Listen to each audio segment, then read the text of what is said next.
దయచేసి కూర్చునండి. దేవుని వాక్యం నుండి ఒక్క వాగ్దానము జ్ఞాపకం చేసి ఆ తర్వాత వెంటనే మనం ప్రైజ్ అండ్ వర్షిప్లోనికి వెళ్దాం. మనం ఇందాక చదువుకున్న 84వ కీర్తన సామ్ 84 verse 5 5వ వచనాన్ని చదువుకుందాం. 84వ కీర్తన 5వ వచనం అందరం కలిసి చదువుకుందాం. 84వ కీర్తన 5వ వచనం. నీ వలన బలమునొందు మనుష్యులు ధన్యులు, యాత్ర చేయు మార్గములు వారికి అతి ప్రియములు. 7వ వచనం కూడా చదువుకుందాం. వారు నానాటికి బలాభివృద్ధి నొందుచు ప్రయాణము చేయుదురు, వారిలో ప్రతి వాడును సియోనులో దేవుని సన్నిధిని కనబడును. ఈ 2 వచనాల్లో ఒక మాట మనకు కనబడుతుంది. అదేంటంటే యాత్ర, మార్గము, ప్రయాణము. విశ్వాస జీవితం అనేది it is a journey. Spiritual life is a journey with Jesus. యేసుక్రీస్తు ప్రభువుతో మన ప్రయాణము ఈ ఆత్మీయ జీవితం. మీలో ఎంతమందికి ప్రయాణాలంటే ఇష్టమో ఎంతమందికి ఇష్టం లేదో నాకు తెలీదు. యవనస్తులకు ప్రయాణాలంటే బోల్డ్ అంత సరదా కదండి. అక్కడికి వెళ్ళాలి, ఇక్కడికి వెళ్ళాలి, ఎక్స్కర్షన్కి వెళ్ళాలి, ఫ్రెండ్స్తో అవుటింగ్కి వెళ్ళాలి, ఆ ట్రిప్కి వెళ్ళాలి, ఈ ట్రిప్కి వెళ్ళాలని తల్లిదండ్రుల్ని ఏడ్చైనా గీబెట్టైనా విసిగించైనా సరే వెళ్తూ ఉంటారు. ఎందుకంటే ఆయా స్థలాలకు వెళ్ళాలి, ఆయా ప్రదేశాలకు వెళ్ళాలి, ఫ్రెండ్స్తో సరదాగా గడపాలి. ట్రావెలింగ్ అంటే చాలామందికి ఇష్టం. కానీ నాకు తెలిసి పెద్ద వయసులో ఉన్నవారికి ట్రావెలింగ్ అంటే ఖచ్చితంగా సరదా కాదు. మా అమ్మమ్మ ఉంటారు. మా అమ్మమ్మని ఎప్పుడైనా మరి రాజమండ్రి రండి అంటే నాకు ప్రయాణం అంటే టెన్షన్ అమ్మ, ప్రయాణం అంటే నాకు 2 రోజుల నుంచి నిద్రే పట్టదంటారు. అంటే మరి ట్రైన్ ఎక్కేటప్పుడు ఎలా ఉంటుందో, ట్రైన్లో ఎలా ఉంటుందో, ట్రైన్ దిగేటప్పుడు ఎలా ఉంటుందో మరి ఏం ఊహించుకుంటారో నాకు తెలియదు. కానీ కొంతమందికి పెద్దవాళ్ళకి ప్రయాణం అంటే చాలా భయం. విశ్వాస జీవితము మనందరము చేసే ఒక ఆత్మీయ ప్రయాణము. ఈ ప్రయాణం నేను చేయను అనడానికి లేదు. దేవుని ప్రజలైన ఇశ్రాయేలీయులు ఐగుప్తులో నుండి బయటకు వచ్చారు. వారు కనాను వైపుగా ప్రయాణం చేశారు. ఎంతకాలం ప్రయాణం చేశారు? 40 సంవత్సరాలు ప్రయాణం చేశారు. 40 సంవత్సరాల ప్రయాణం అంటే ఈజీ జర్నీయా, హార్డ్ జర్నీయా? మనం చూడండి, ఒక్కరోజు ప్రయాణం చేస్తేనే ఇంటికి రాగానే హోమ్ స్వీట్ హోమ్ అనుకుంటాం కదా. అమ్మయ్య మా ఇంటికి వచ్చేసానని చక్కగా పడుకొని నిద్రపోతాం.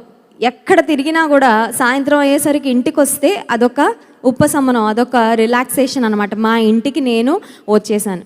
ఇమాజిన్ 2 రోజులు 3 రోజులు ట్రైన్ ప్రయాణం ఢిల్లీకో నార్త్ సైడ్ ఎక్కడికి వెళ్ళామనుకోండి, ఎలా ఉంటుంది? అది ఒక రకంగా ఉండదు, చాలా రకాలుగా ఉంటుంది.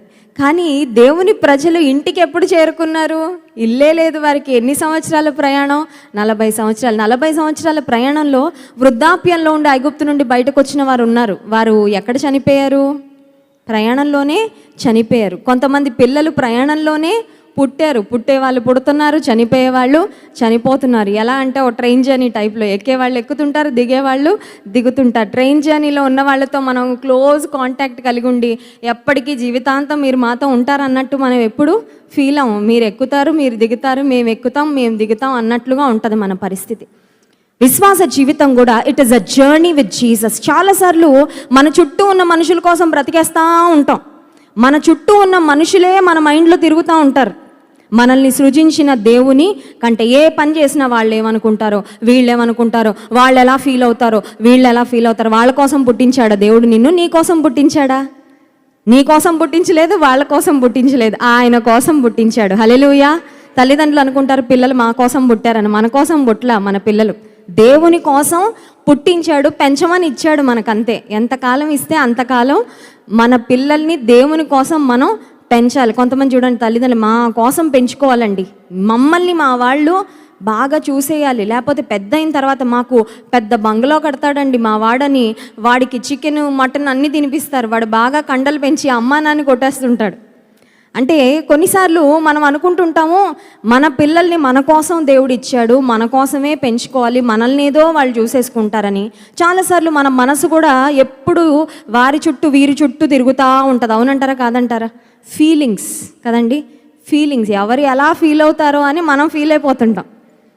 మందిరానికి వెళ్తే వాళ్ళు ఏం ఫీల్ అవుతారో, వాళ్ళు ఏం ఫీల్ అవుతారో నీకెందుకు? నీ దేవుడు ఏం ఫీల్ అవుతున్నాడో ఒకసారి ఆలోచించి.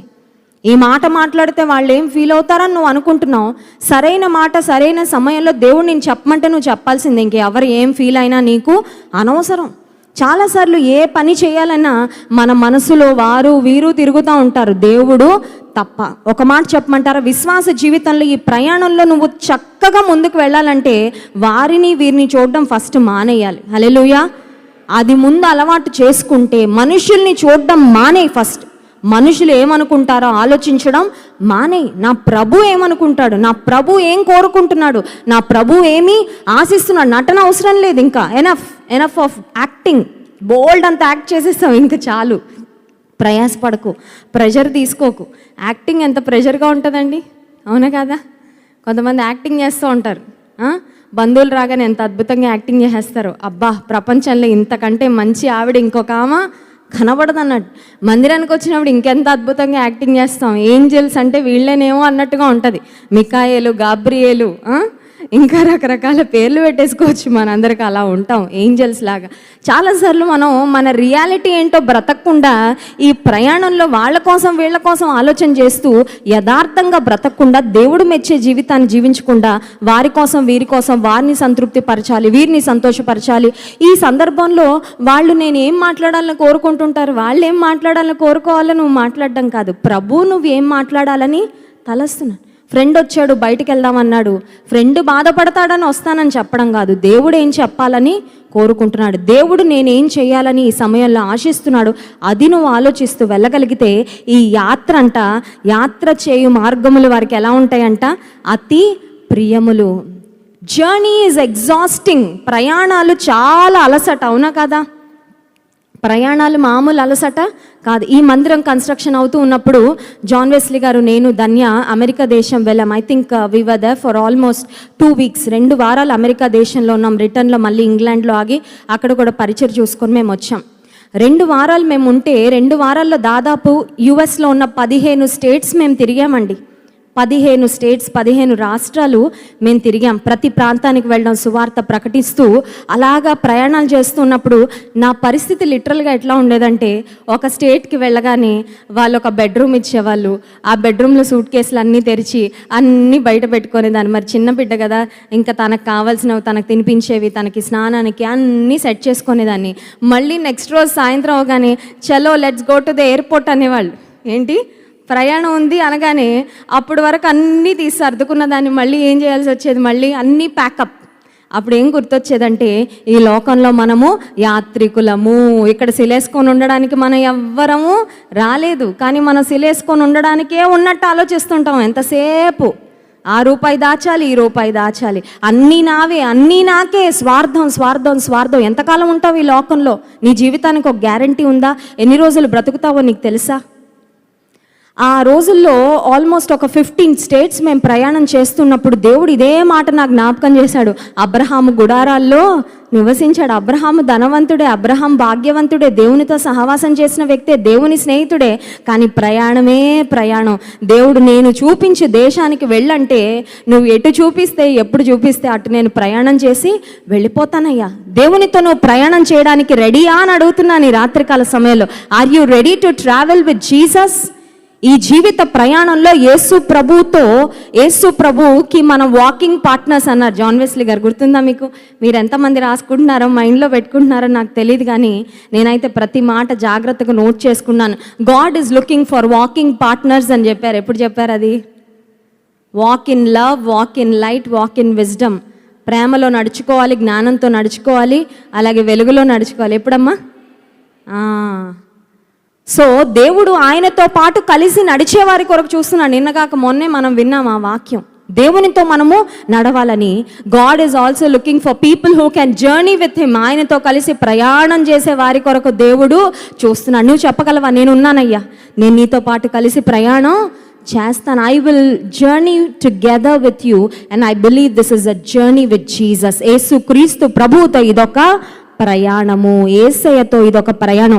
యేసయ్యతో ప్రయాణం చేసే వాళ్ళు ఎలా ఉంటారంటే, 5వ వచనం, 84వ కీర్తన 5వ వచనం, నీ వలన బలమునందు మనుష్యులు ధన్యులు, యాత్ర చేయు మార్గములు వారికి అతి ప్రియములు. యాత్ర అంటే వారికి టెన్షన్ ఉండదు, యాత్ర అంటే వారికి చిరాకు ఉండదు, యాత్ర అంటే వారికి అనిశ్చిత అంతకంటే ఉండదు. అమ్మో, ట్రావెల్ అంటే ఎలా ఉంటుంది, అక్కడ వెదర్ ఎలా ఉంటుంది, అక్కడ ఫుడ్ ఎలా దొరుకుతుంది, అక్కడ లైట్స్ ఉంటాయా, అక్కడ కరెంట్ ఉంటుందా, ఆ రోడ్లో ముళ్ళు ఉంటాయేమో కదా, నేను ఏమేమి సర్దుకోవాలి. కొన్నిసార్లు జాన్ వెస్లీ గారు ఆయా దేశాలకు వెళ్తున్నప్పుడు నేను సూట్ కేస్ సర్దడానికి, లగేజ్ సర్దడానికి అడుగుతూ ఉంటాను. అక్కడ వాతావరణం ఎలా ఉంటుందంటండి, అమెరికా, యూకే అలాంటి దేశాలు అయితే మనకి ఈజీగా తెలిసిపోతూ ఉంటుంది. జార్జియా అని ఇలాంటి కొన్ని దేశాలు వెళ్ళినప్పుడు నేను అడిగాను, అక్కడ వాతావరణం ఎలా ఉంటుందో ఒకసారి నాకు కనుక్కొని చెప్పండి, దాన్ని బట్టి మీకు ఏమేం ప్యాక్ చేయాలో నేను ప్లాన్ చేసుకుంటానని. జార్జియా దేశాలకు వెళ్ళినప్పుడు ఏం చెప్పారంటే అక్కడ చాలా చలిగా ఉంటుందంట, ఎముకలు కొరికే చలి అని, గ్లవ్స్ అని, వులెన్ సాక్స్ అని, తర్వాత ఒక మంచి జాకెట్ అవన్నీ కొనుక్కొని వెళ్ళారనమాట. ఎందుకు ఈ మాట చెప్తున్నానంటే యాత్ర చేసేటప్పుడు ఆ వెళ్ళే ప్రదేశంలో ఉన్న పరిస్థితులు ఎలా ఉంటాయో మనకు అర్థం కాకపోతే ఆ యాత్ర పెద్ద నరకంగా ఉంటుంది. అవునా కదా? యాత్రకు చాలా బాగా సిద్ధపడి వెళ్ళాలి. కానీ ఈ జీవిత యాత్రలో రేపు పొద్దునకైనా మనం సిద్ధపడగలమా అంటే మనకు రేపు పొద్దున ఏం జరుగుతుందో మనకు తెలియదు కదా. రేపు పొద్దున మనది కాదు. మరి యాత్ర చేయి మార్గములు దేవుని ప్రజలకు ప్రియంగా ఎలా ఉంటాయి అంటే వారు దేవునితో కలిసి యాత్ర చేస్తారు కాబట్టి రేపు ఉదయం నీకేం జరుగుతుందో నీకు తెలియకపోయినా రేపు ఉదయం ఏం జరుగుతుందో నీ యాత్రలో ఏ మార్గం గుండా నీ వెళ్తావో నీ దేవునికి తెలుసు కాబట్టి నీకు ఆ యాత్ర మార్గాలు చాలా ప్రియంగా ఉంటాయి. అంత మాత్రమే కాదు, నీ వలన బలము నొందు మనుషులు. దాన్ని యాత్ర చేసేటప్పుడు కాళ్ళ నొప్పులు వస్తుంటాయండి. వస్తాయా రావా? ఇజ్రాయెల్ దేశం వెళ్ళినప్పుడు పాపం సీనియర్ సిటిజన్ 60 అబవ్ ఉండేవాళ్ళు, 50 అబవ్ ఉండేవాళ్ళు కొంచెం మధ్యాహ్నం దాటగానే ఇంకా కాళ్ళు నొప్పులు స్టార్ట్ అయిపోయి ఎక్కడన్నా స్థలం దొరికితే, రాళ్ళు దొరికితే, ఏమైనా దొరికితే కూర్చుని పోదామని చూస్తూ ఉండేవారు. ఎందుకంటే రోజంతా నడవాలి, ఆ స్థలం ఈ స్థలం, ఆ ప్రదేశం ఈ ప్రదేశం చూస్తూ ఉండాలంటే యూ హ్యావ్ టు ట్రావెల్. ఫిజికల్గా చాలా స్ట్రెయిన్ అవుతూ ఉంటాం కాబట్టి ఎనర్జీ ఏమైపోతూ ఉంటుంది, పోతూ ఉంటుంది. యాత్ర చేసే వాళ్ళకి ఎప్పటికప్పుడు ఏం కావాలి? బలం కావాలి. యాత్ర చేసేటప్పుడు ఎప్పటికప్పుడు బలం పొందుకుంటూ ఉండాలి. ఆ బలం ఎవరిస్తారంటే దేవుడే ఇస్తాడు. హల్లెలూయా. ఇంకొక మాట చూపించి నేను ముగిస్తాను. 7వ వచనం, వారు నానాటికి బలాభివృద్ధి నొందుచు ప్రయాణము చేదురు. దేవునితో నువ్వు ప్రయాణం చేస్తే ఎప్పటికీ నీకు బలం పెరుగుతుంది కానీ బలం తరగదంట. Hallelujah. Your strength will grow day by day. You will go from strength to strength. బలము నుండి అధిక బలములోనికి దేవుడు నిన్ను ప్రతి దినము నడిపించుకుంటూ వెళ్తాడు. ఆ తర్వాత వారిలో ప్రతి వాడును సియోనులో దేవుని సన్నిధిని దేవునితో ప్రయాణం చేస్తే దేవుని సన్నిధిలో కనబడక లోకంలో కనబడతామా? ఖచ్చితంగా లోకంలో కనబడం. కనుక ఈ రాత్రికాల సమయంలో దేవుడు మనకిస్తున్న వాగ్దానము, నీ వలన బలమునొందు మనుషులు ధన్యులు. అయ్యా ఆ ధన్యత నాకు ఇవ్వయ్యా, నీ వలన బలమునొందే ధన్యత నాకు ఇవ్వు. నా జీవిత యాత్ర నాకు మరి ఫ్రస్ట్రేటింగ్గా ఉండనివ్వకు, విసుగుదలగా ఉండనివ్వకు, నిరాశగా ఉండనివ్వకు. ఏ దినానికి కావలసిన బలము ఆ దినము నాకు ఇస్తూ యాత్ర చేయు మార్గాల్లో నా వాకింగ్ పార్ట్నర్గా నీ ఉండి, నా జర్నీ పార్ట్నర్గా నీ ఉండి నన్ను నడిపించని దేవుని సన్నిధిలో అడుగుదాము. అటువంటి కృప దేవాతి దేవుడు మనందరికీ దయచేయనుగాక. ఆమేన్. అందరం లేచి నిలబడి దేవుని స్తుతించి ఆరాధించుకుందాం.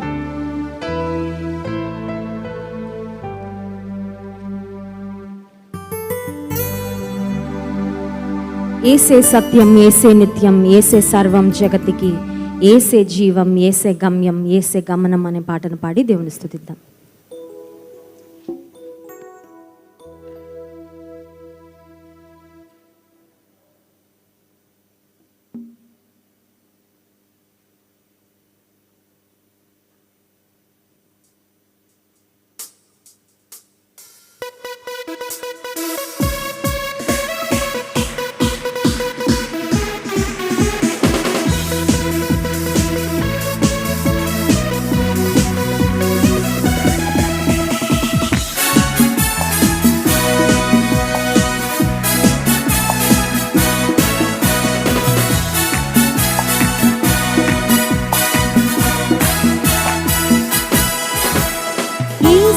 సత్యం, ఏసే నిత్యం, ఏసే సర్వము జగతికి, ఏసే జీవం, ఏసే గమ్యం, ఏసే గమనము. ఏసే సత్యం, ఏసే నిత్యం, ఏసే సర్వము జగతికి, ఏసే జీవం, ఏసే గమ్యం, ఏసే గమనము. పాట పాడెదం ప్రభువునకు, స్తోత్రార్పణ చేసెదం. పాట పాడెదం ప్రభువునకు, స్తోత్రార్పణ చేసెదం.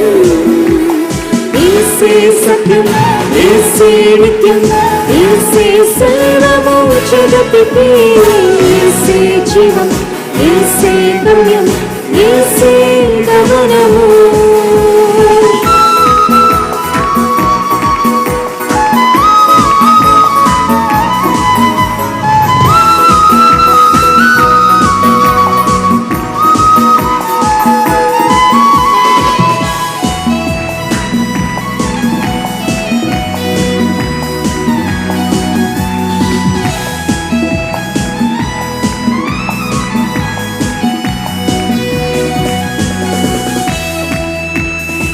పలు రకాల మనుషులు పలు విధాలు పలికినా, మాయలెన్నో చేసినా, లీలలెన్నో చూపినా,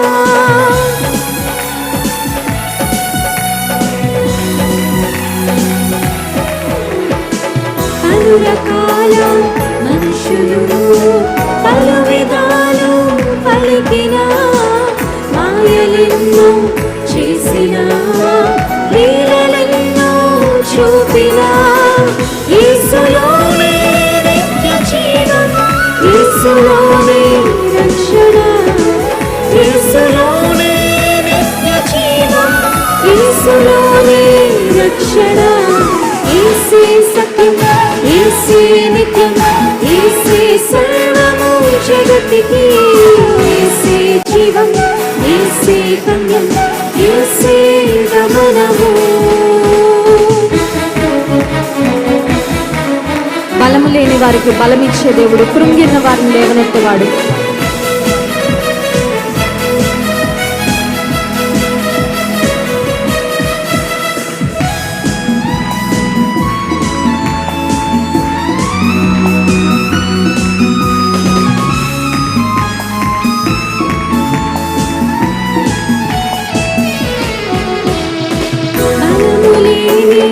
వారికి బలమునిచ్చు దేవుడు, కృంగి ఉన్న వారిని లేవనెత్తు దేవుడు,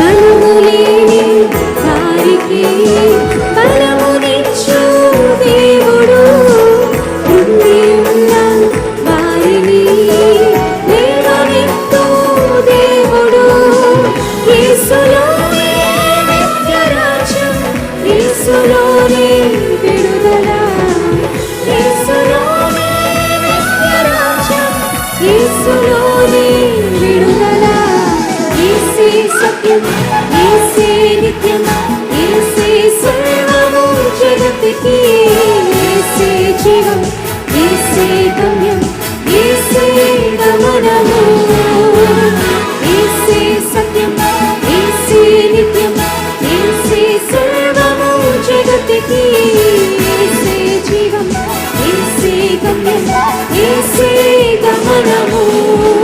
పాట పాడెదం ప్రభువునకు, స్తోత్రార్పణ చేసెదము, పాట పాడెదం ప్రభువునకు, స్తోత్రార్పణ చేసెదము, యేసే సత్యం, యేసే నిత్యం, యేసే సర్వము జగతికి, యేసే జీవం, యేసే గమ్యం, యేసే గమనము, యేసే సత్యం, యేసే నిత్యం, యేసే సర్వము జగతికి, యేసే జీవం, యేసే గమ్యం, యేసే గమనము.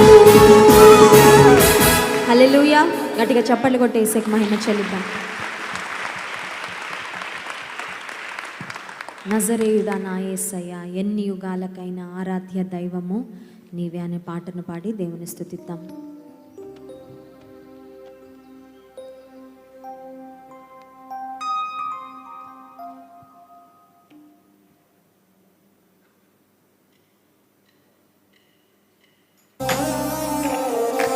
అందరం చప్పట్లు కొడుతూ ఆరాధ్య దైవమానికి స్తోత్రాలయ్య, నా ఆరాధన నా స్తుతి నీకే అర్పిస్తున్నానని చక్కని ఆరాధన స్తోత్రం యేసుకి చెల్లిద్దాం.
ఆకాశ గగనాలను తన చేనతో కొలిసిన దేవుడు, గొప్ప దేవుడు, మహోన్నతుడు ఆయన.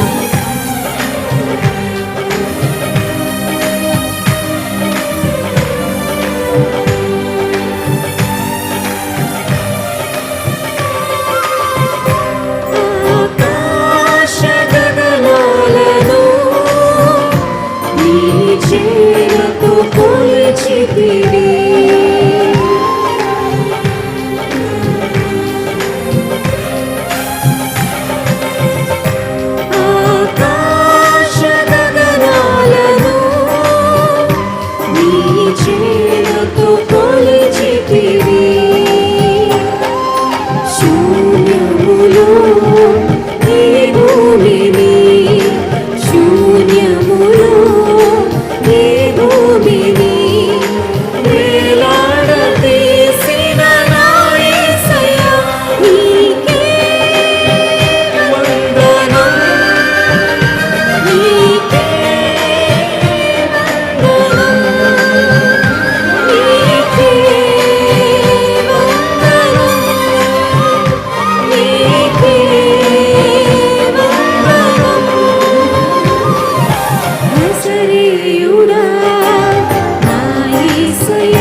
ఆయన సింహాసనం. అయ్యా, నిన్ను చూడాలని ఆశగా ఎదురు చూస్తున్నా ప్రభా.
మా జీవితాలను చిగురింపచేసే దేవానికి స్తోత్రాలయ్యా.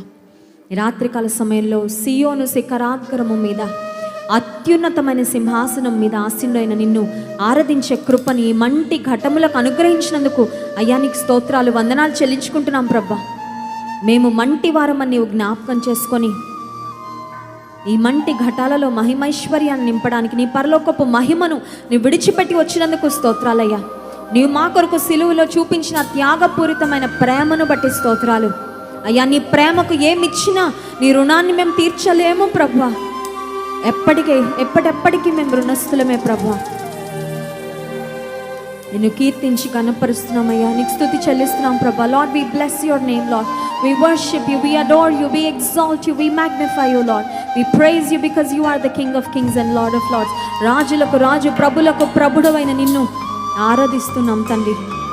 ప్రతి ఒక్కరిని ఈ లైవ్లో నీ మందిరంలో ఏకీపిస్తున్న ప్రతి ఒక్కరిని నీవే దర్శించండి, ముట్టండి, బలపరచండి, శక్తితో నింపండి, బలముతో నింపండి, నీ ప్రభావముతో నింపండి.